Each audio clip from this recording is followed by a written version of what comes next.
Simpleng buhay, laging masaya kahit kulang sa yaman, puno ng ligaya.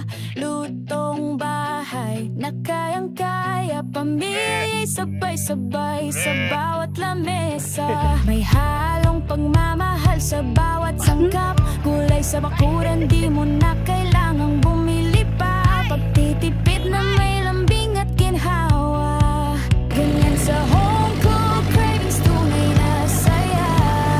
Home cooked cravings, luto ng puso sa bawat kadlok ng kawali may kwento. Simpleng luto, may haplos ng pagmamahal, para sa pamilya ito ang ideal. Home cooked cravings, tipid pero solid, gawa sa bahay, sa puso ay sulit. Tanim-tanim din kung gusto mong makatipid, kaya kahit simpleng luto, pang malakasan ng hatid. Kaheraman o tatay sa kusina, kaya mo to kahit walang magarbong putahe. Basta't may pagmamahal sa niluluto, siguradong busog ang puso't kaluluwa rito.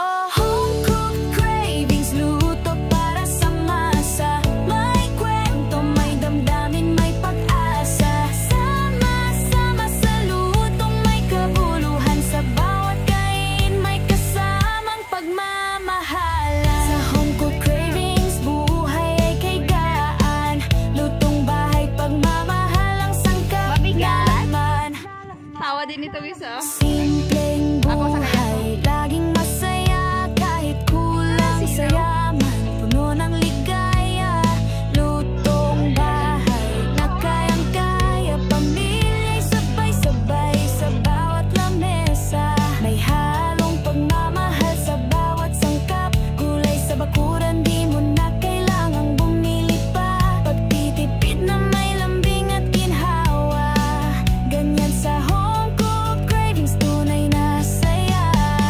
Home cooked cravings, luto ng puso sa bawat kadlok ng kawali may kwento.